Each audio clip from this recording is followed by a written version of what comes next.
Créer la relation avec votre cheval grâce à des fondations solides. Apprendre à lire votre cheval et à poser un cadre. Faire face et gérer les difficultés. Conscientiser votre mode de fonctionnement et vos croyances limitantes afin de les transformer. Vous connecter à votre corps, ressenti et intuition vers une équitation plus centrée et consciente. Amener le cheval à coopérer en toute liberté. Instaurer la décontraction.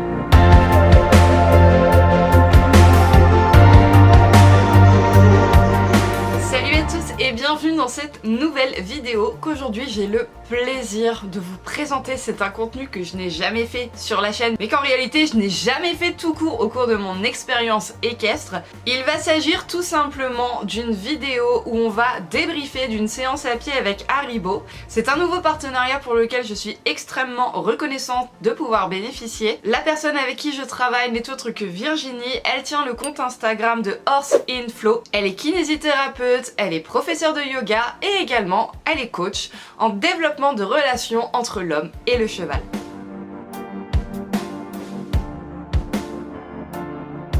Avant donc d'attaquer le sujet de la vidéo que nous allons faire en visio, mais que je vais également avoir l'opportunité de faire en direct, en réalité avec elle d'ici quelques semaines avec mes chevaux, je voudrais très brièvement revenir sur le projet Horse in Flow que Virginie peut vous proposer. L'unique but va en fait d'être d'accompagner des personnes ainsi que leurs binômes équins vers l'épanouissement de leur relation. Bien évidemment, son coaching va être basé sur les valeurs du partage et du respect envers le cheval. Elle utilise également des outils comme le développement personnel. J'ai par ailleurs, en amont de cette vidéo, dû écrire sur une feuille de papier des mots qui me venaient, des objectifs que je me fixais, mes points forts, mes défauts également. En fait, elle va faire une vraie analyse de la personne en elle-même pour pouvoir l'accompagner et l'aider dans la relation qu'elle va pouvoir mettre en place avec le cheval. Pourquoi Horse in Flow? Parce que comme je vous l'ai dit tout à l'heure, elle est également prof de yoga. Et qu'est-ce que le flow en yoga?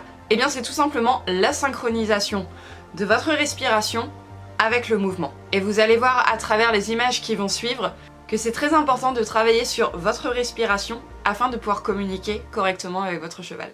Puisque vous le savez, notre cheval, c'est un miroir. J'espère que cette vidéo vous plaira. Je fonde énormément d'espoir dans ce travail en partenariat qu'on va pouvoir faire Virginie et moi. Et je la remercie encore une fois.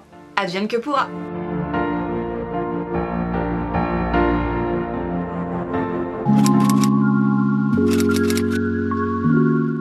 C'est bon, je suis prête. Ce qu'on va juste faire, c'est un tout petit point sur la description que tu m'as mise de toi. Tu m'écris que tu es perfectionniste, que tu es très sensible et que les choses aussi bien positives que négatives peuvent avoir énormément d'impact sur toi et que du coup tu te remets beaucoup en question. Dans ta description et dans ta manière de décrire tes relations avec tes chevaux, j'ai l'impression que c'est quelque chose que tu ne vis pas toujours très bien. Étant donné que tu te remets énormément en question, peut-être qu'à certains moments, ça ne te pousse pas à être dans l'action, à être vraiment dans le moment présent et te dire ok, là je vais essayer quelque chose et je vais voir ce que ça donne, mais plutôt à vachement anticiper les comportements de tes chevaux. En fait, l'échec me fait peur.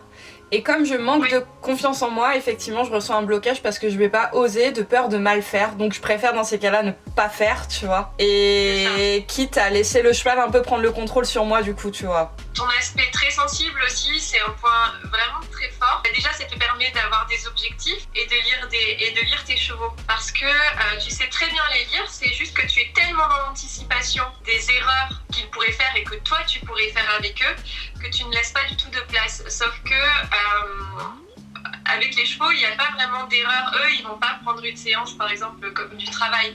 Le travail pour eux, c'est pas du travail, c'est une interaction qu'ils ont avec nous. Tant que tu es aligné avec tes valeurs et que tu agis de manière juste selon toi et tes valeurs, c'est normal qu'il y ait des erreurs. Eux, ils vont en faire, toi, tu vas en faire. Ce que j'ai ressenti, c'est vraiment ce besoin de cadre chez toi, parce que tu le mentionnes d'ailleurs, je veux envoyer mes chevaux chez un professionnel pour le travail, et c'est finalement peut-être un besoin d'être rassuré.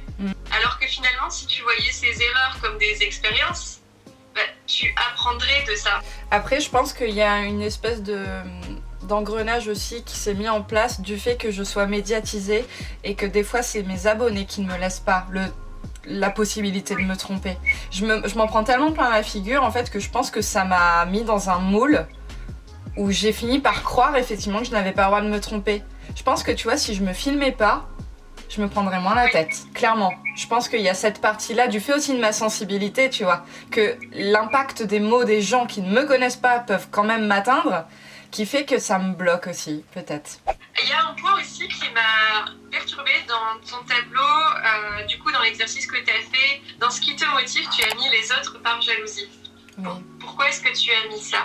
Parce que, en fait, par exemple, tu vois, toi, ce que tu es capable de faire avec ton cheval, ou Anne-Gaëlle Berthaud, en fait, toutes les personnes qui ont réussi à obtenir cette communication avec leurs chevaux, le fait que le cheval comprend vraiment les demandes, bah, tout ça, ça me motive parce que c'est mon but, en fait, et j'y arrive pas. Je n'y arrive pas. Ça fait des années vraiment que j'idéalise tout ça, que je rêve, et il y a cette espèce de blocage, je sais pas, je n'y arrive pas. Et du coup, en fait, ça me motive parce que j'en deviens jalouse. Effectivement, la jalousie, c'est juste que, mince, moi aussi, je veux vivre des choses comme ça, et je les ai pas, et je n'y arrive pas. C'est ça, en fait. Plutôt une forme d'admiration, et Oui. se dire, ok, du coup, parce que j'ai pas confiance en moi, et du coup, tout ce que ça en découle, la peur de se tromper, de mal faire, le fait que du coup, tu anticipes, et que du coup, il y a un contrôle inconscient dans ce que tu veux faire ressortir de la relation, bah, t'es pas du tout dans ce moment présent, t'es pas du tout ancré et centré. Et ton cheval, il a besoin que tu sois vraiment là, parce que sinon, tu auras des incohérences dans tes attitudes. Quand on admire quelque chose chez l'autre, c'est quelque chose qu'on a déjà en nous. Si tu admires, par exemple, chez une personne, le fait qu'elle soit empathique, qu'elle soit très sensible, qu'elle soit dans l'écoute. En fait, c'est quelque chose qui t'attire, donc c'est quelque chose que tu as en toi. C'est quelque chose que tu as en toi. D'accord, que oui. tu as envie de développer et d'améliorer. Oui. Mais si tu te dis, ok, je me suis trompée, je suis humaine, c'est normal, et par contre, je sais ce que je veux plus, je sais comment je vais m'exprimer pour que ça soit plus clair pour mon cheval, etc. D'une part, peut-être que pour certaines personnes, tu te rendras plus accessible, aussi tu seras peut-être plus proche. Là, je te donne vraiment un contre-exemple à ce que tu ressens. Quelqu'un qui va te dire, ta robe, elle est moche, par exemple, hein. Ça va être selon son point de vue, selon ses critères de beauté, que la robe va être moche. Est-ce que ça a quelque chose à voir avec toi? Non. Et c'est pas ça qui va t'aider à avancer, parce que ce qui compte, c'est ce que toi tu ressens dans ta relation avec tes chevaux. Mais c'est hyper difficile, hein. On a tous nos peurs et nos croyances limitantes. Et c'est ça qui bloque, et c'est ça qui fait qu'on n'avance pas à certains moments. Alors que tu pourrais aussi te dire, une autre solution, c'est se dire, ok, là je vais expérimenter, et je vais aussi appeler un professionnel, parce que l'un n'empêche pas l'autre, parce que j'ai envie qu'il nous apporte cet aspect-là. Parce que quand tu m'as écrit dans ton tableau ce que tu veux améliorer, tu as mis tout. C'est parce que justement j'ai l'impression que tu n'arrives pas à te situer, parce que le fait que tu sois dans cette inaction fait que tu n'as pas expérimenté, et du coup tu ne sais pas vers où vraiment tu veux aller. C'est un énorme travail sur soi-même aussi à faire et tout, il faut réussir à enlever les barrières. Ça permet d'être pleinement concentré dans ce que tu fais. Oui.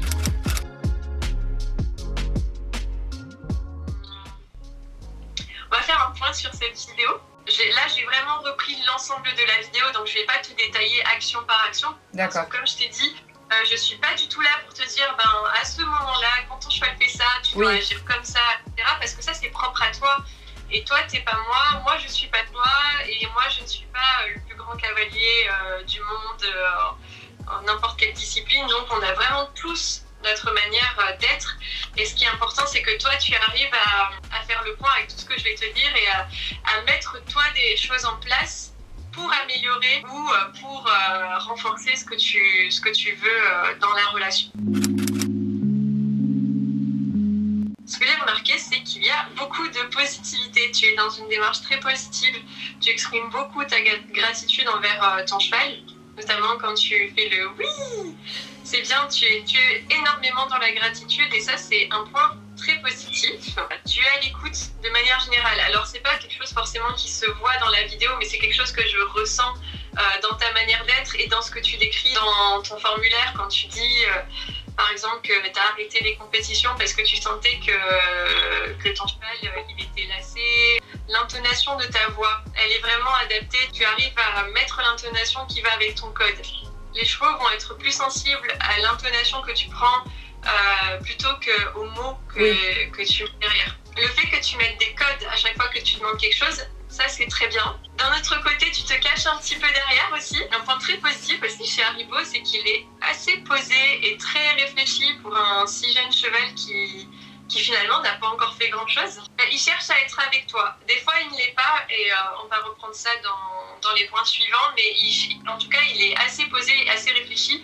Moi je le trouve plutôt mature dans son attitude. Ouais.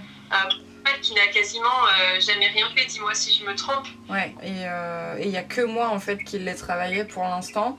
Après Haribo, moi il y a une énorme qualité chez lui, et un truc que je trouve incroyable, c'est que j'ai l'impression qu'il arrive comme si c'était un enfant humain.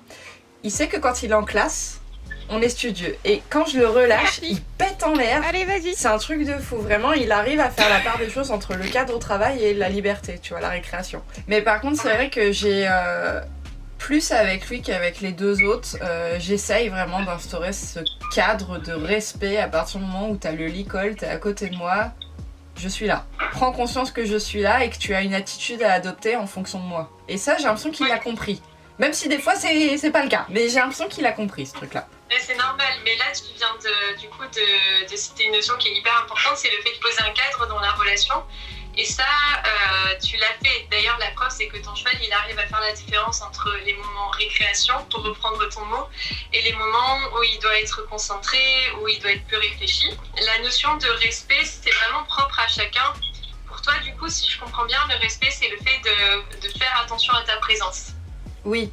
Est-ce que tu fais rentrer autre chose dans cette notion, ou est-ce que pour toi, c'est juste ça, le respect ? Le respect, pour moi, c'est ne pas mettre en danger l'autre, en fait. Donc pour ça, tu dois lui expliquer. C'est pas quelque chose qui te pose problème dans la relation. Bah, c'est quelque chose qui, pour moi, est à mettre en priorité, en fait, je pense. Oui, je suis d'accord avec toi. Du coup, le fait de mettre le cadre, finalement. Ouais. C'est pas toujours évident, mais pour moi, il faut que tu ancres ça dans ton cheval avant de commencer à travailler avec lui. Et au final, même quand on parle de débourrage, c'est ce qu'on apprend aussi. Hein. C'est la base, c'est la respect, c'est je suis pas là pour t'embêter, je veux pas te faire de mal, mais il faut que l'un comme l'autre, on se respecte, qu'on apprenne à ne pas faire de mal à l'autre, qu'on apprenne à accepter qu'il y a des limites aussi, pour qu'on puisse travailler dans le bon sens tous les deux. Du coup, ça c'est quelque chose que tu fais très bien. D'ailleurs, dans les points que je reprends après, à aucun moment j'ai parlé de cadre, parce que ça c'est un gros point fort aussi. Énormément d'appels de langue. Ça, c'est quelque chose d'assez universel que je retrouve beaucoup. Ça peut créer des contradictions. C'est-à-dire qu'à chaque fois que tu vas avoir besoin d'un code, pour moi, c'est un peu le code secours, l'appel de langue. C'est-à-dire qu'on sent que le cheval n'est plus attentif à nous. Hop, on va faire un appel de langue. On a besoin que le cheval fasse quelque chose. Hop, je vais faire un appel de langue. Ce que moi, je pourrais te proposer, c'est d'aller un petit peu dissocier ce code en créant deux.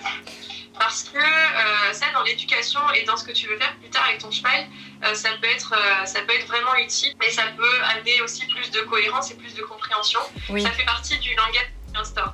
C'est-à-dire que, par exemple, moi, quand je demande à un cheval d'avancer, de venir vers la pression, je vais faire des appels de langue. Quand je vais demander à mon cheval de reculer, de céder à la pression, de s'éloigner ou de descendre vers le bas, notamment pour le coucher, on abordera quand je viendrai. Je vais faire tch. En fait, l'appel de langue, c'est limite devenu un tic de langage du cavalier. Et effectivement, si tu le mets pour avancer et que tu le mets pour reculer, ton cheval, il va dire mais en fait, t'es pas clair avec toi-même, donc je peux pas l'être non plus. Oui, non, mais je vois. Et c'est le fait du coup de travailler sur ton intention. Parce que tu peux être dans la même posture corporelle et demander deux choses différentes. Et si ton intention dans ta tête, elle est pas claire, ton attitude ne pourra jamais suivre de manière claire non plus.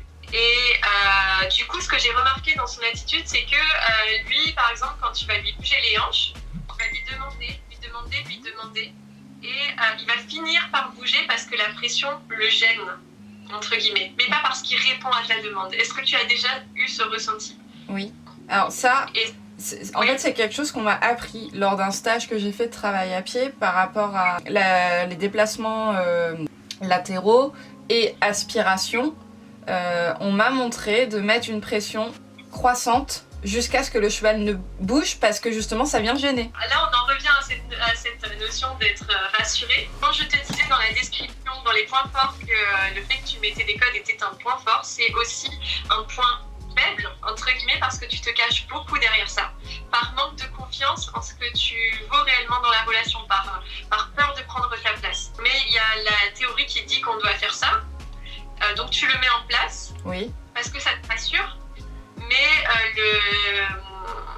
si tu vois avec ton cheval et que tu as ce ressenti que tu attends qu'il réponde à ta demande, c'est que peut-être il y a eu un manque de cohérence et que tu dois lui suggérer, lui proposer quelque chose. Parce que lui, il n'est pas dans ta tête, il ne va pas deviner ce qu'il y a derrière ta demande.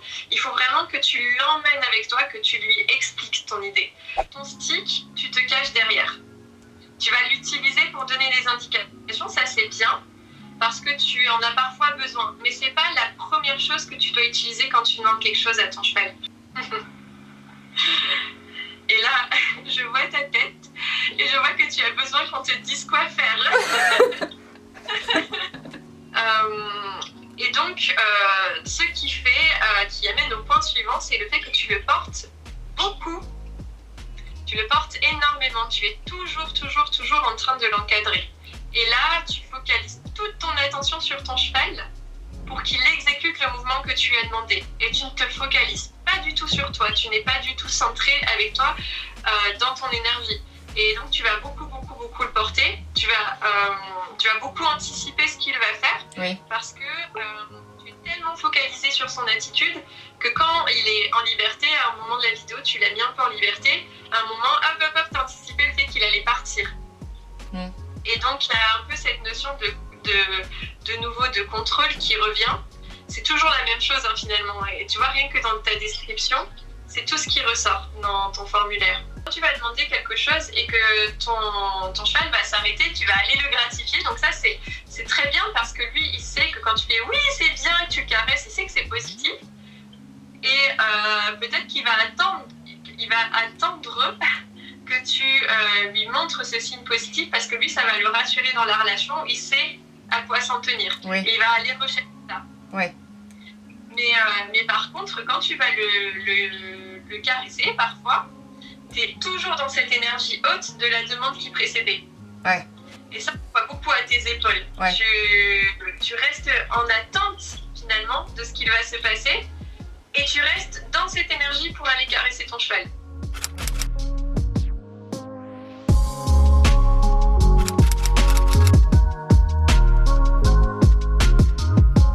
Voilà, on a donc terminé ce petit point sur l'analyse de ma personne, de ce qui pouvait bloquer, des points forts que j'avais, etc. Comme vous le voyez, en fait, elle ne donne pas du tout de leçons théoriques, j'ai envie de dire. Faut vraiment, en fait, se faire confiance, apprendre à analyser ce qui se passe sur l'instant présent, apprendre à écouter son cheval aussi, et chaque cheval est différent. Varier l'énergie, faire attention à la façon dont on demande et à la compréhension de ce que perçoit notre cheval. Il y a un gros travail à faire sur moi-même, mais ça, de toute façon, j'en étais pleinement consciente auparavant. Et là, j'ai qu'une hâte, c'est vraiment qu'elle vienne et qu'on mette en image, sur le terrain, tout ce dont on aura parlé aujourd'hui, et tout ce qui va nous permettre d'avancer avec Haribo et d'essayer, enfin pas qu'avec Haribo d'ailleurs, avec K-Boy et peut-être Nomade, et d'essayer d'atteindre les objectifs dont je rêve, que je me suis fixée et sur lesquels j'ai vraiment du mal à avancer par moi-même. Voilà. Donc encore une fois, merci à toi Virginie pour le temps que tu m'as consacré. J'espère que cette vidéo vous aura plu. En attendant la prochaine, je vous fais de très gros bisous. Prenez soin de vous et de vos chevaux. Salut!